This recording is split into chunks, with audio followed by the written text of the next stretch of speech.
اہم بات ہے کہ پی ٹی آئی کے چیئرمین بیرسٹر گوہر علی خان سمیت متعدد رہنماؤں نے دعویٰ کیا تھا کہ کاغذات نامزدگی مسترد ہونے کو وہ الیکشن ٹریبیونل سمیت سپریم کورٹ میں بھی چیلنج کریں گے، تاہم تاحال پی ٹی آئی کے کسی امیدوار نے سپریم کورٹ سے رجوع نہیں کیا۔ کہا جاتا ہے کہ پی ٹی آئی نے لیول پلینگ فیلڈ نہ ملنے اور کاغذات نامزدگی جمع کرانے میں مشکلات کی سوشل میڈیا میں تو بھرپور مہم چلائی، لیکن اس کے وکلا دستاویزی شکل میں اپنے کیسز عدالت میں پیش نہیں کر سکے۔ اطلاعات کے مطابق پی ٹی آئی نے لیول پلینگ فیلڈ نہ ملنے یا نہ دینے والے مبینہ ریٹرننگ آفیسرز کے خلاف الیکشن کمیشن میں کوئی شکایت درج نہیں کرائی۔ کوئی اعداد و شمار نہیں کہ کسی ریٹرننگ آفیسر نے بطور deputy commissioner P T I کے کتنے رہنماؤں کے لیے 3 MPO جاری کیے۔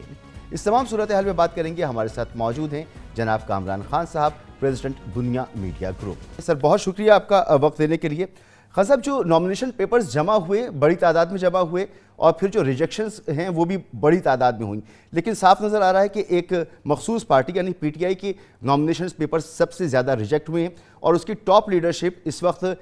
تک الیکشن کے عمل سے باہر ہوتی نظر آ رہی ہے۔ ایسی مثال ماضی میں کسی الیکشن کی ملتی ہے جو اس وقت ہو رہا ہے؟ دیکھیں، پاکستان میں دھاندلی زیادہ الیکشنز کی مثالیں تو ان گنت ہیں، اس میں کوئی شک نہیں ہے۔ شاید ہی 1 یا 2 الیکشن ہوں گے جس کو کہ مجموعی طور پہ ایماندار الیکشن یا صاف شفاف الیکشن سمجھا گیا ہو، مگر مسئلہ یہ ہے کہ یہ الیکشن جو ہے یقیناً اسی فہرست کا ایک الیکشن ہے۔ اب اس میں جو طریقہ کار ہے اس پر ہم بات کر سکتے ہیں، مثال کے طور پہ کہ جتنا کم اس وقت موقع حاصل ہے پی ٹی آئی کو، کیا اتنا کم موقع کسی اور سیاسی جماعت کو اس سے پہلے تھا یا نہیں؟ کم و بیش بہرحال وہ صورتحال میں بھی بہت زیادہ فرق نہیں ہے، لیکن جو ابھی آپ نے موضوع بتایا کہ کاغذات نامزدگی اتنی بڑی تعداد میں مسترد ہونا، شاید ہم کہہ سکتے ہیں کہ یہ پہلی بار ہوا ہے اس انداز سے، اور اتنی ہول سیل کاغذات نامزدگی مسترد اس سے پہلے نہیں ہوئے ہیں، لیکن الیکشنز تو مینوپولیٹ اس سے پہلے ہوتے رہے ہیں۔ اور اب اس پوری صورتحال میں بہرحال کوشش اس سے پہلے جیسے رہی ہے، ایک بہت بڑی کوشش ہوئی تھی 2018 کے الیکشن میں پاکستان مسلم لیگ نون کو آؤٹ رکھنے کی۔ اس سے پہلے 1 سے زیادہ بار کوششیں ہو چکی ہیں پاکستان پیپلز پارٹی کو میدان سے باہر میں رکھنے کی، اور اسی طرح سے MQM کو باہر رکھنے کی۔ تو پاکستان میں کسی ایک سیاسی جماعت کو الیکشن سے باہر رکھنے کی ایک بھرپور ریاستی کوشش جو ہے یہ پہلی بار نہیں ہو رہی ہے، اس سے پہلے متعدد بار ہو چکی ہے۔ اس لیے بہرحال اس لحاظ سے یہ معاملہ کوئی بالکل غیر معمولی اور اچنبھے والا نہیں ہے۔ اچھا، ابھی جو نامنیشن پیپر مسترد ہوئے ہیں تو پی ٹی آئی کے پاس سے یہ آپشن موجود ہے کہ ہائی کورٹس کے ججز پر مشتمل ٹربیونلز بنے، وہاں پر ان کی داد رسی ہو سکتی ہے۔ تو آپ کو لگتا ہے کہ اس مرحلے کے بعد جو اگلا مرحلہ ہے اس میں تحریک انصاف کو اسپیس مل جائے گی، مل سکتی ہے؟ اس کے آثار ہیں، کیونکہ عدالتوں سے تحریک انصاف کو پھر بھی ریلیف ملتا رہا ہے۔ اب یہ دیکھنا ہوگا کہ کون سی عدالت سے ان کو ریلیف ملتا ہے۔ یہاں پر افسوس کے ساتھ ہم یہ بھی کہہ سکتے ہیں کہ ہم مجموعی طور پہ ہم نہیں کہہ سکتے کہ عدالتی نظام جو ہے وہ جو بھی اس عدالت کو رخ کرتا ہے یا اس کو دروازہ کھٹکھٹاتا ہے، ہر عدالت سے اس کو انصاف مل جاتا ہے۔ اس سے پہلے کی سپریم کورٹس کے حوالے سے جو شکایات تھی وہ آپ کے علم میں ہے، پاکستان مسلم لیگ نون کو بے پناہ شکایات تھی۔ آج کے نظام سے بھی ہر عدالت سے تو پاکستان تحریک انصاف کو یقیناً اطمینان نہیں ہے۔ میں تو یہ سمجھتا ہوں کہ یہ پورا ماحول، جس ماحول میں الیکشن ہو رہے ہیں، جس ماحول میں اس وقت پاکستان گزر رہا ہے، اور پھر جس طرح کا ہم الیکشن ابھی دیکھ رہے ہیں، ایک بار پھر 2018 والا تجربہ، اس سے پہلے والے الیکشن والا تجربہ ہم کر رہے ہیں، میں تو یہ سمجھتا ہوں کہ اس سے کسی صورت میں بھی یہ کیا کوئی پاکستانی اس کو صاف شفاف جمہوریت کہے گا؟ کیا اس کو صاف شفاف الیکشن کہے گا؟ کیا اس پر اعتماد کرے گا؟ کیا اس کے نتائج پر اعتماد کرے گا؟ نہ ہم نے اس سے پہلے کبھی اس طرح کی کوئی صورتحال دیکھی کہ عوام کو یا تمام سیاسی جماعتوں کو نتائج پر اعتماد ہو، اور یہ والی صورتحال ذرا اور بہت مشکل ہے، کیونکہ بہرحال عوام کی ایک بڑی تعداد جو ہے وہ اس پارٹی کے ساتھ ہے۔ شاید اس سے پہلے بھی کئی جب پارٹیز کے ساتھ ہوا ہو جن کو الیکشن سے باہر رکھنے کی کوشش کی گئی ہو، لیکن اس سے بہرحال نقصان پاکستان کی اتحاد کو ہوتا ہے، پاکستان کی معیشت کو ہوتا ہے۔ میری اپنی ذاتی رائے میں تو میں سمجھتا ہوں کہ اس قسم کی جمہوریت اور اس قسم کے الیکشن کی تکلف کی ضرورت نہیں ہے۔ کیا فائدہ ہمیں کہ ہم ایک کوشش کریں، اور اس وقت جو ہماری ایک کوشش لگ رہی ہے کہ وہ جماعتیں جو 4 5 بار آ چکی ہیں ان کو بہرحال ایک ایسا لگتا ہے کہ وہ ایک سونے کی تشتری میں ان کو اقتدار مل جائے، اور پھر وہی جو سیاسی جماعتیں جو کہ ایک ہی خاندان پر جن کو پوری سیاسی جماعت کو آپ سمیٹ سکتے ہیں، چاہے وہ نون لیگ ہو اور کسی حد تک چاہے وہ پیپلز پارٹی ہو، ان کی حکمرانی ہو جائے، اور پھر ہم یہ بھی کہیں کہ وہ منتخب حکومتیں ہیں، ہم یہ بھی کہیں کہ وہ جمہوریت کی پیداوار ہے، اور پھر اس کے بعد چلے، اس کے بعد کو اگر اطمینان سکون اور پاکستان کے عوام کو ان پہ اعتماد ہو جائے تو چلے ہم اس پر بھی گزارا کر لیں گے، لیکن اس کے بعد بھی ایک افراتفری کی کیفیت، لوگوں کا اعتماد حکومت پہ نہ ہونا، اور حکومت کے ساتھ اور جو اس وقت کی جو بھی اب آنے والی اپوزیشن، بہرحال اگر وہ پی ٹی آئی چاہے وہ پارلیمنٹ میں ہو یا پارلیمنٹ سے باہر ہو، ایک بہت بڑی سیاسی قوت تو ہے نا، اور وہ جی بہت بڑی سیاسی قوت کی کشمکش اور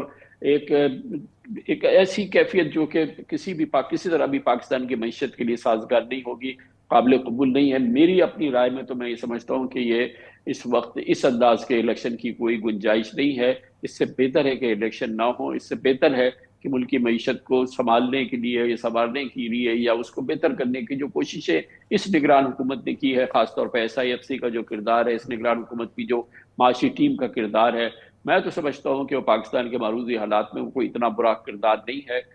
معیشت میں استحکام آتا نظر آ رہا ہے، معیشت میں قرار آتا نظر آ رہا ہے، بہتری کے آثار نظر آ رہے ہیں، اور اس قسم کے الیکشن اور اس کے بعد جو اس الیکشن کے دوران تلاطم ہوگا اور اس کے بعد جو افراتفری ہوگی، متوقع افراتفری ہوگی جس کے خدشات بہت واضح ہیں، اس کا کسی صورت سے پاکستان کی معیشت کو فائدہ نہ ہوگا۔ اس لیے بہتر یہ ہے کہ ہم فی الحال اس الیکشن کے تکلف سے ہٹیں، اس کی کوئی آئینی راستہ ڈھونڈ لیں یا اس کے لیے کوئی ریفرنڈم کرا دیں، کوئی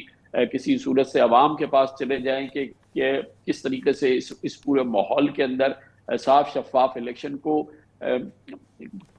کروانا یا اس کے لیے اقدامات کرنا یا اس کے لیے نظام ترتیب دینا۔ اگر اس وقت ممکن نہیں ہے تو پھر الیکشن نہیں ہونے چاہیے۔ اگر پی ٹی آئی اس صورتحال میں جس میں کہ وہ کسی طرح سے بھی 9 مئی کے واقعات سے، جو 9 مئی کے بہت ہی افسوسناک اندھولاک واقعات ہوئے، اس سے قطع تعلق کرنے کے لیے تیار نہیں ہے، اس کی کھل کے بھرپور انداز میں مذمت کرنے کے لیے تیار نہیں ہے، اور پھر وہ ہزاروں کینڈیڈیٹ میدان میں بھی اتار رہی ہے، پھر ایک عوام کی اس کے حوالے سے ایک سپورٹ کا بھی کیفیت ہے، تو یہ تو پورا ماحول ایک بہت ہی پریشانی کا ماحول ہے، بہت ہی زیادہ ایک ایسا ماحول ہے جس میں الیکشن کے نتائج بھی جو ہیں وہ نہ جانے کس انداز کے نتائج آئیں گے، کس انداز کا وہ الیکشن ہوگا، کتنا اس پر قوم کو اعتماد یا بین الاقوامی اعتماد ہوگا۔ اس لیے بہتر یہ ہے کہ پہلے اس مسئلے کا حل ڈھونڈا جائے، یہ تمام سیاسی قوتیں اپنے سر جوڑ کے بیٹھیں، اور اس کے ساتھ ساتھ پاکستان کی ریاستی قوتیں بھی اپنے سر جوڑ کے بیٹھیں، اور پاکستان کے خاطر، پاکستان کے مستقبل کی خاطر، پاکستان کے 25 کروڑ عوام کی خاطر ایک منیمم ایجنڈے پر اتفاق رائے ہو جائے، جس میں سب سے اہم بات یہ ہے کہ پاکستان کے استحکام کے لیے، پاکستان کی یکجہتی کے لیے، پاکستان کے اتفاق کے لیے جو اقدامات ہمیں کرنے ہیں، جس میں ہمیں اپنے اداروں کو بہرحال مضبوط کرنا ہے، ہمیں